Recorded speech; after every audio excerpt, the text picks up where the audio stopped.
Doctor ortho Ayurvedic oil and capsule. अब दर्द भी घुटने टेकेगा। कतर में एलएनजी प्लांट पर हमले के बाद ट्रंप की ईरान को दी खुली धमकी।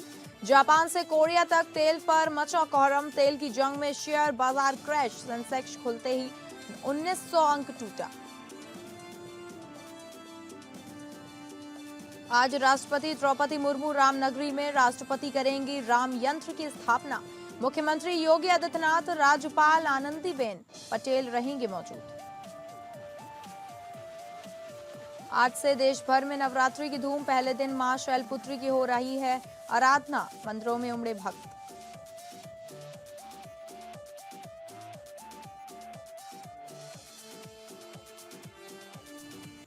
नमस्कार, आप सभी का स्वागत है और मैं हूं आपके साथ अंकिता सिंह। बुलेटिन की शुरुआत करेंगे बड़ी खबर का रुख करके, जहां ट्रंप की ईरान को खुली धमकी। कतर में एलएनजी प्लांट हमले के बाद ट्रंप की धमकी। जापान से कोरिया तक तेल पर मचा कोहराम। शेयर बाजार क्रैश। सेंसेक्स खुलते ही 1900 अंक टूटा। अमेरिकी राष्ट्रपति डोनाल्ड ट्रंप ने ईरान को चेतावनी दी कि अगर तेहरान कतर के एलएनजी इंफ्रास्ट्रक्चर पर और हमले करता है तो वाशिंगटन साउथ पार्ट्स गैस क्षेत्र को बड़े पैमाने पर उड़ा सकता है, क्योंकि मिडिल ईस्ट में बढ़ता खतरा संघर्ष वैश्विक ऊर्जा आपूर्ति के लिए खतरा बनता जा रहा है। एक पोस्ट में ट्रंप ने कहा कि वह इस तरह के विनाश को ऑथराइज्ड नहीं करना चाहते, लेकिन अगर कतर की एलएनजी सुविधाओं को फिर से निशाना बनाया गया तो वह ऐसा करेंगे। अमेरिकी राष्ट्रपति ने कहा कि मैं इस स्तर की हिंसा को ऑथराइज्ड नहीं करना चाहता, क्योंकि इसका ईरान के भविष्य पर बहुत बुरा प्रभाव पड़ेगा। लेकिन अगर कतर की एलएनजी पर फिर से हमला हुआ तो मैं ऐसा करने में संकोच नहीं करूंगा। बुधवार को इजरायल ने ईरान के विशाल offshore South Pars natural gas field पर हमला किया। इसके जवाब में ईरान ने खाड़ी के पड़ोसी देशों के गैस प्लांटों पर भी हमले बढ़ा दिए। कतर, संयुक्त अरब अमीरात के हबशान और बाब फील्ड को निशाना बनाया गया। दोहा ने जवाब में ईरानी दूतावास अधिकारियों को 24 घंटे में देश छोड़ने का आदेश दे दिया। अबू धाबी ने इसे खतरनाक बढ़ोतरी बताया और गैस उत्पादन बंद कर दिया। कतर एनर्जी ने बताया कि ईरानी मिसाइलों ने देश की और भी एलएनजी प्लांटों को नुकसान पहुंचाया, जिससे बड़े पैमाने पर आग लग गई और व्यापक क्षति हुई। दमकल कर्मी आग बुझाने में जुटे हैं। अभी तक किसी के घायल होने की खबर नहीं है। कतर दुनिया के ऊर्जा बाजार के लिए प्राकृतिक गैस का बड़ा स्रोत है। युद्ध शुरू होने के बाद उसने पहले ही उत्पादन बंद कर दिया था, लेकिन अब बड़े नुकसान से युद्ध खत्म होने के बाद भी आपूर्ति में देरी हो सकती है। मिडिल ईस्ट में जारी जंग अब एक बड़े तेल युद्ध का रूप लेती जा रही है। खाड़ी देशों में मौजूद तेल गैस फील्ड्स पर दनादन मिसाइल अटैक होने से इंटरनेशनल मार्केट में क्रूड ऑयल के दाम में आग लग गई है और अचानक क्रूड प्राइस $113 प्रति बैरल पर पहुंच चुका है। इसके चलते एशियाई शेयर बाजारों में कोहराम मचा नजर आया है, तो वहीं भारतीय शेयर बाजार खुलने के साथ ही क्रैश हो गया।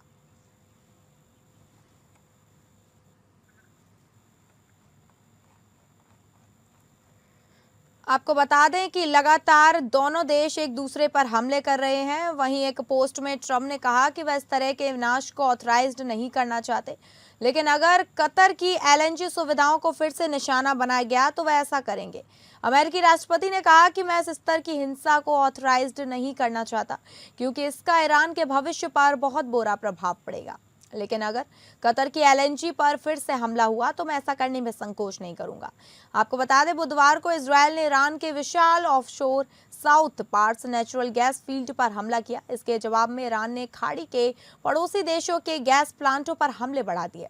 कतर, संयुक्त अरब अमीरात के हबशान और बाब फील्ड को निशाना बनाया गया। दोहा ने जवाब में ईरानी दूतावास अधिकारियों को 24 घंटे में देश छोड़ने का आदेश दे दिया। अबू धाबी ने इसे खतरनाक बढ़ोतरी बताया और गैस उत्पादन बंद कर दिया है। वहीं कतर एनर्जी ने बताया कि ईरानी मिसाइलों ने देश के और भी एलएनजी प्लांटों को नुकसान पहुंचाया, जिससे बड़े पैमाने पर आग लग गई और व्यापक क्षति हुई। दमकल कर्मी आग बुझाने में जुटे हैं। अभी तक किसी के घायल होने की खबर नहीं है। कतर दुनिया के ऊर्जा बाजार के लिए प्राकृतिक गैस का बड़ा स्रोत है।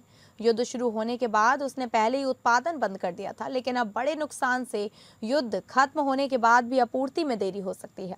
मिडिल ईस्ट में जारी जंग अब एक बड़े तेल युद्ध का रूप लेती जा रही है। खाड़ी देशों में मौजूद तेल गैस फील्ड्स पर दनादन मिसाइल अटैक होने से इंटरनेशनल मार्केट में क्रूड ऑयल के दाम में आग लग गई है और अचानक क्रूड प्राइस $113 प्रति बैरल पर पहुंच गया है। इसके चलते एशियाई शेयर बाजारों में कोहराम मच गया नजर आया, तो वहीं भारतीय शेयर बाजार खुलने के साथ ही क्रैश हो गया।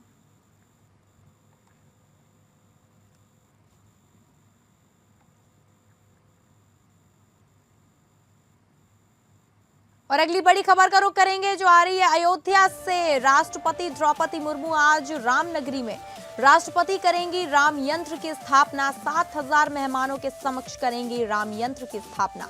मुख्यमंत्री योगी आदित्यनाथ, राज्यपाल आनंदीबेन पटेल रहेंगे मौजूद। रामनगरी अयोध्या में हिंदी नववर्ष के प्रथम दिन आज भव्य और ऐतिहासिक आयोजन होने जा रहा है। भारत की राष्ट्रपति द्रौपदी मुर्मू अयोध्या पहुंचकर श्री राम जन्मभूमि मंदिर में रामलला के दर्शन करेंगी और मंदिर के द्वितीय तल पर श्री राम यंत्र की स्थापना करेंगी। करीब सुबह 11 बजे राष्ट्रपति महर्षि वाल्मीकि एयरपोर्ट पहुंचेंगी, जहां एयरपोर्ट पर मुख्यमंत्री योगी आदित्यनाथ, राज्यपाल आनंदीबेन पटेल और जिला प्रशासन, भाजपा जनप्रतिनिधि उनका भव्य स्वागत करेंगे। एयरपोर्ट से सीधा उनका काफिला राम मंदिर के दर्शन पूजन की ओर निकलेगा, जहां 20 पॉइंटों पर सांस्कृतिक कार्यक्रम से उनका अभिवादन किया जाएगा। मंदिर में दर्शन पूजन के उपरांत राम मंदिर की तृतीय तल पर श्री राम मंत्र का भाग लेंगे। राम मंदिर निर्माण में योगदान देने वाले 2000 से अधिक श्रमिकों को सम्मानित किया जाएगा।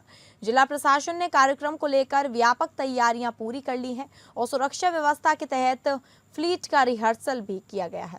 कार्यक्रम की शुरुआत राष्ट्रीय स्वयंसेवक संघ की परंपरा के अनुसार आग सरसंघरात्मक प्रणाम से होगी, जो केशव बालीराम हेडगेवार की स्मृति में किया जाता है। आमंत्रित अतिथियों के लिए 8 स्थानों पर भोजन की व्यवस्था की गई है, जबकि प्रवेश के लिए बिड़ला धर्मशाला और रंग महल बैरियर को निर्धारित किया गया है। सुबह 10 बजे ही तक श्रद्धालुओं का प्रवेश होगा, जबकि दोपहर 1:45 बजे के बाद दर्शन शुरू होंगे। इस आयोजन में माता अमृतानंदमयी भी अपने सैकड़ों भक्तों के साथ शामिल होने के लिए पहुंच चुकी हैं।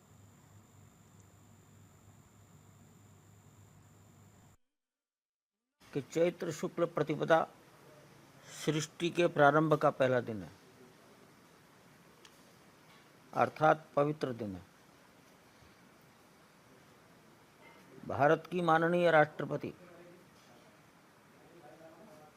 आदरणीय द्रौपदी मुर्मू जी अयोध्या पधार रही हैं।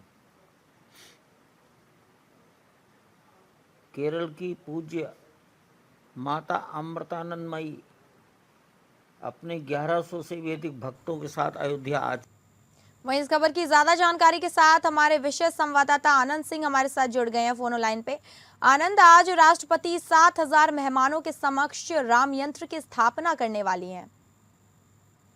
बिल्कुल, देखिए आज एक महत्वपूर्ण कार्यक्रम रहने वाला है रामनगरी अयोध्या में, जहां भारत की राष्ट्रपति द्रौपदी मुर्मू जी आज मुख्य अतिथि के रूप में आ रही हैं और श्री राम यंत्र की स्थापना की जाएगी। जो प्रथम तल है, जहां पर राम दरबार है, वहां पर ये आयोजन किया जाना है और इसको लेकर सरकार ने सारी तैयारियां की हैं। भव्य और दिव्य कार्यक्रम की रूपरेखा तैयार की गई है और इसको लेकर राष्ट्रपति के स्वागत को लेकर न सिर्फ सरकार बल्कि जो अयोध्या के लोग हैं वो भी काफी उत्साहित हैं कि राष्ट्रपति के तौर पर द्रौपदी मुर्मू राम जन्मभूमि के इस कार्यक्रम में शामिल होने, हिस्सा लेने के लिए आ रही हैं। और उनका ये कार्यक्रम रहने वाला है कि राम मंदिर की दर्शन पूजन करेंगी राष्ट्रपति और उसके बाद दूसरे तल पर यानी कि जहां पर राम दरबार है वहां पर ये यंत्र, जो श्री राम यंत्र है, वो राम मंदिर में लगाया जाएगा। पूरे जो विधि विधान है, जो वैदिक अनुष्ठान है, वो 9 दिवसीय वैदिक अनुष्ठान इसके पहले चला था।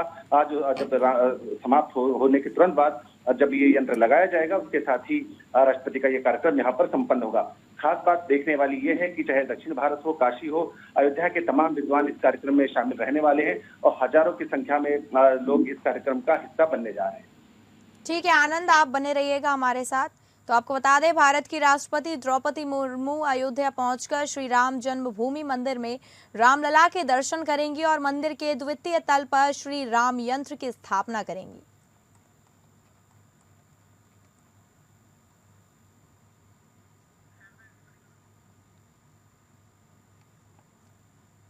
और अगली बड़ी खबर का रुख करेंगे नवरात्र पर सुरक्षा चाक चौबंद। नवरात्र पर प्रदेश भर में सुरक्षा के चाक चौबंद व्यवस्था। सीएम योगी का भयमुक्त प्रदेश बनाने का संकल्प। धार्मिक स्थलों, मेलों, अन्य सार्वजनिक स्थलों पर महिला पुलिस बल की विशेष तैनाती। भीड़भाड़ वाले स्थानों पर एंटी रोमियो स्क्वाड चला रही सघन जांच अभियान। संवेदनशील हॉटस्पॉट पर पुलिस कर रही फुट पेट्रोलिंग। सार्वजनिक जगहों पर स्टंटबाजी करने वालों के खिलाफ तत्काल सख्त वैधानिक कार्रवाई। घरेलू हिंसा से पीड़ित महिलाओं की महिला अधिकारी करेगी उच्च काउंसलिंग।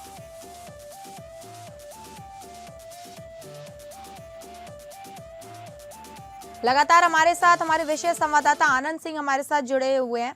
आनंद, आज से नवरात्रियां शुरू हो गई हैं, वहीं सुरक्षा के चाक चौबंद भी कर दिए गए हैं सीएम योगी की तरफ से। को लेकर मुख्यमंत्री योगी आदित्यनाथ हमेशा से बेहद संवेदनशील रहे हैं और तमाम ऐसे कार्यक्रम जब ये चाहे कोई धार्मिक मेला हो, आध्यात्मिक मेला हो, आयोजन हो या तमाम अन्य तरह के दूसरे कार्यक्रम हो जहां पर भीड़ लगती है, जहां पर श्रद्धालु बड़ी संख्या में आते हैं, लोग आते हैं, उसको लेकर अलग से अलर्ट जारी किया जाता है। और इसी क्रम में मुख्यमंत्री योगी आदित्यनाथ ने जो तमाम अधिकारी हैं, शासन के अधिकारी हैं, पुलिस के अधिकारी हैं, उनको ये निर्देश दिए हैं कि नवरात्र पर पूरे नवरात्र के दौरान प्रदेश की जो सुरक्षा व्यवस्था है वो चाक चौबंद होनी चाहिए, चाहे वो धार्मिक स्थल हो, मेला या अन्य सार्वजनिक स्थल, सभी जगहों पर संवेदनशीलता पूरी तरह से बरती जानी चाहिए। और विशेष तौर पर जो महिला पुलिस बल है उनकी तैनाती की जाए, ऐसा मुख्यमंत्री ने स्पष्ट तौर पर निर्देश दिए हैं। चाहे वो एंटी रोमियो स्क्वाड हो, उनको वो सघन जांच अभियान चलाएंगे और जो संवेदनशील स्थान है वहां पर विशेष तौर पर पुलिसिंग या फुट पेट्रोलिंग को वो की जाएगी। मुख्यमंत्री योगी आदित्यनाथ ने इसको लेकर स्पष्ट निर्देश अधिकारियों को दिए हैं। जी ठीक है आनंद, धन्यवाद आपका जानकारी देने के लिए। तो आपको बता दें, आज से नवरात्र आरंभ हो चुके हैं और नवरात्र पर प्रदेश भर में सुरक्षा के चाक चौबंद की व्यवस्थाएं सुनिश्चित कर ली गई हैं। और अगली बड़ी खबर का रुख कर रहे हैं जो आ रही है झारखंड से। झारखंड विधानसभा बजट सत्र संपन्न, महिलाओं के सशक्तिकरण और विकास योजनाओं पर जोर। अंतिम दिन सीएम सोरेन ने विकास योजनाओं पर रखा जोर। सरकार की उपलब्धियों और योजनाओं का विवरण पेश। आपको बता दें, झारखंड विधानसभा के बजट सत्र का समापन बुधवार को हो गया है। सत्र के अंतिम दिन सदन में विभिन्न मुद्दों को लेकर सत्ता पक्ष और विपक्ष के बीच तीखी बहस और तकरार देखने को मिली। सत्र की दूसरी पाली में मुख्यमंत्री हेमंत सोरेन ने सदन को संबोधित करते हुए सरकार की उपलब्धियों और आगामी योजनाओं का विस्तृत विवरण प्रस्तुत किया। मुख्यमंत्री ने अपने संबोधन में कहा कि राज्य सरकार महिलाओं के सशक्तिकरण को प्राथमिकता दे रही है।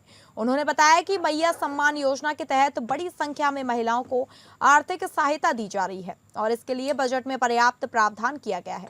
इसके साथ ही उन्होंने मैया बलवान योजना, मैया उद्यमी योजना और जोहार परियोजना शुरू करने की घोषणा की, जिससे महिलाओं की आर्थिक भागीदारी और आत्मनिर्भरता को बढ़ावा मिलेगा।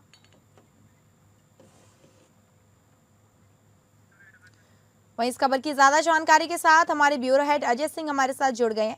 अजय, झारखंड विधानसभा का बजट सत्र संपन्न हो गया है, वहीं इस बजट में बात करें महिलाओं के लेकर ज्यादा जोर दिया गया है। मैं बताऊं कि जो है झारखंड विधानसभा का जो सत्र था वो कल समाप्त हो गया। कल देर रात तक जो है 8 बजे रात तक लगभग ये समापन जो है समारोह चला और इसमें बाद में जो है मुख्यमंत्री जो है मीडिया के सामने प्रस्तुत हुए और उन्होंने अपने जो है विधानसभा सत्र का जो बजट का जो है उन्होंने लब्बो लुभाव रखा और लोगों को रखा कि ये जो है उनका जो मुख्यमंत्री का जो मेन जो लब्बो लुभाव था, जो कहना था कि जो है इस बार का जो विधानसभा का जो सत्र है वो महिलाओं के सशक्तिकरण, सामाजिक सुरक्षा और शिक्षा और आर्थिक विकास पर उन्होंने जोर दिया है। उन्होंने नई घोषणाओं की भी घोषणा करते हुए कहा था कि राज्य के बजट में जो है प्रगति हुई है उसका वृद्धि का दावा किया है। उन्होंने ये भी कहा कि जो है विधानसभा का सत्र जो है 2000 पहले जो 86,000 करोड़ रुपए का था वो अब 1,58,00,000 करोड़ रुपए का ये जो है बजा है। तो उन्होंने लगातार इस पर बल दिया है कि इस बार का जो विधानसभा का जो सत्र रहा वो बड़ा फ्रूटफुल रहा और बड़ा ये रहा। हालांकि ये बात रहा है कि पक्ष और विपक्ष की जो है तीखी प्रतिक्रिया व्यक्त की थी। कल दिन भर जो है विपक्ष के द्वारा टोका टोकी की गई। लेकिन मुख्यमंत्री ने साफ तौर पर कहा कि हमने जो महिलाओं के लिए जो मैया सम्मान योजना है उससे जो है झारखंड की जितनी भी महिलाएं हैं उनको उनके सशक्तिकरण में, उनके विकास में, उनके आर्थिक विकास में काफी कुछ मदद मिली है। एक चीज उन्होंने और भी कहा है कि जैसे उन्होंने एक घोषणा की कि मैया उद्यमी योजना, मैया बलवान योजना, जोहार परियोजना, ये की भी उन्होंने घोषणा की जो अगले आने वाले दिनों में जो है झारखंड सरकार जो है इन तीन योजनाओं पर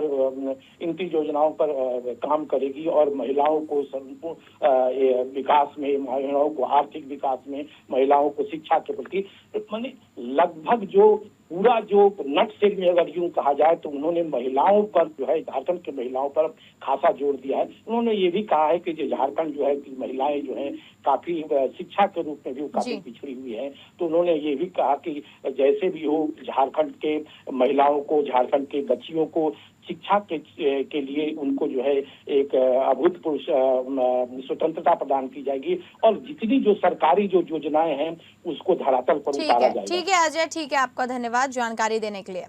तो आपको बता दें, झारखंड विधानसभा बजट सत्र में महिलाओं के सशक्तिकरण और विकास योजनाओं पर जोर दिया है। वहीं अंतिम दिन सीएम सोरेन ने विकास योजनाओं पर भी ज्यादा जोर रखा।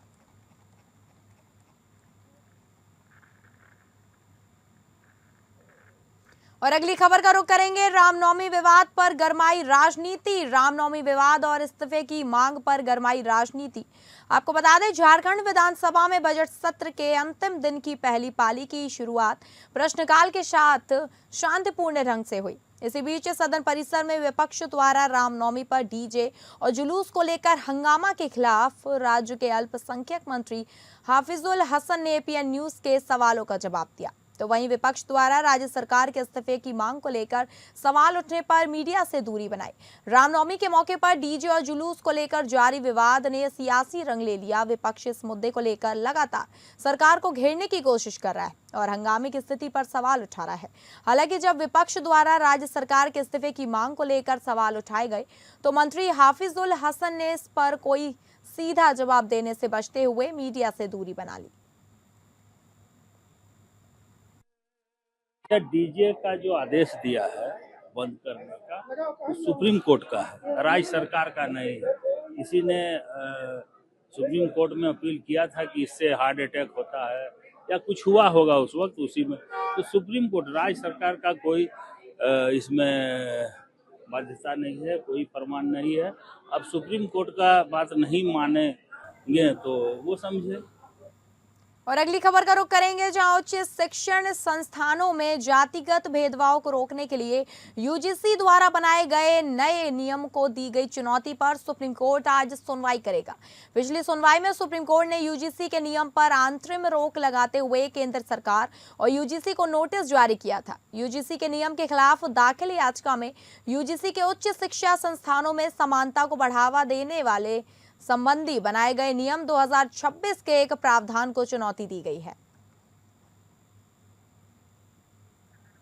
इस खबर की ज्यादा जानकारी के साथ हमारे संवाददाता विवेक सिंह चंदेल हमारे साथ जुड़ गए हैं।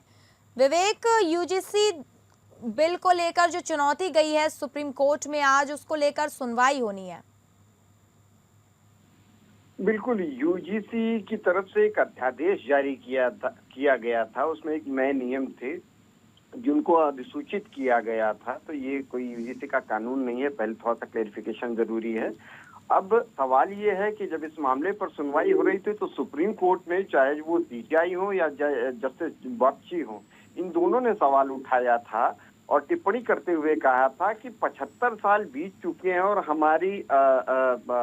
हमारे देश की आज़ादी के, यानी कि हम 75 साल से आज़ाद हो चुके हैं, बावजूद इसके हम अभी भी जातियों से मुक्त नहीं हो पाए हैं। और अगर यूजीसी जैसे संस्थान इस तरह की नीति को बनाएंगे, कानून को बनाएंगे, तो ये देश को आगे ले जाने के बजाय पीछे ले जाएंगे। हालांकि सीजेआई ने बहुत स्पष्ट किया था कि हम चाहते हैं कि इस जो नोटिफिकेशन है उस नोटिफिकेशन पर रोक लगाई जाए और एक कानून जो के जानकार हैं उनकी एक कमेटी बनाई जाए और वो इस पर विचार करें, क्योंकि जो इसमें सुनवाई के दौरान एक बड़ा स्पष्ट जस्टिस बागची ने सवाल उठाया था और ये कहा था कि जब इस रेगुलेशन में ऑलरेडी 3E जिसमें डिस्क्रिमिनेशन की बात कही गई है तो 3C को इसमें रखने की जरूरत क्या थी, क्योंकि जो हमारे विश्वविद्यालय होते हैं वो विश्वविद्यालय एक स्वतंत्र और न्याय संगत वातावरण में लोगों की तैयारी करने के लिए बनाए गए होते हैं। अगर ऐसे में कोई डिस्क्रिमिनरी प्रोविजन उसमें आ जाता है तो वह संस्थाओं की जो ढांचा है उसको बिगाड़ सकता और आने वाली जनरेशन के लिए समस्याएं पैदा हो सकती हैं। ऐसे में इन चीजों के लिए रोक लगनी जरूरी है और इसी वजह से इस मामले पर सुनवाई के दौरान सुप्रीम कोर्ट ने 142 का इस्तेमाल करते हुए जो कि उसको संविधान की तरफ से प्रदत्त किए गए हैं उसके आधार पर जो ये यूजीसी का ये नोटिफिकेशन है इस पर स्टे लगा दिया और 2012 का जो रेगुलेशन था उसको कंटिन्यू कर दिया। इट मीन्स कि जो चीजें पहले थी, यानी कि अगर कोई चीज उसमें किसी के खिलाफ कुछ कहा जाता है तो उसमें शिकायत का प्रावधान होना चाहिए, लेकिन अगर उसमें कुछ गलतियां मिलती हैं तो उसके लिए भी एक प्रावधान होना चाहिए। और दूसरी बात जो उसमें ओबीसी को ऐड किया गया, ये सिर्फ एससी एसटी के लिए तो ठीक है, लेकिन जनरल कैटेगरी के लिए ऐड किया जाना, ये एक जनरल कैटेगरी को इसमें ना ऐड करके सिर्फ ओबीसी को ऐड करना डिस्क्रिमिनेशन करते हुए इस पर रोक लगा दी थी।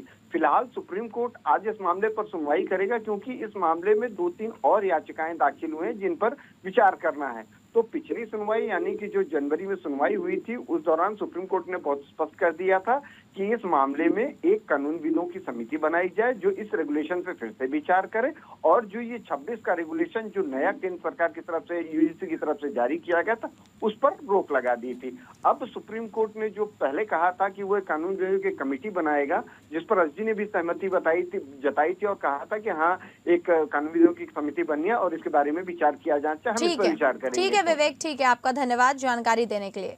तो आपको बता दें उच्च शिक्षण संस्थानों में जातिगत भेदभाव को रोकने के लिए यूजीसी द्वारा बनाए गए नए नियम को दी गई चुनौती पर सुप्रीम कोर्ट आज सुनवाई करेगा।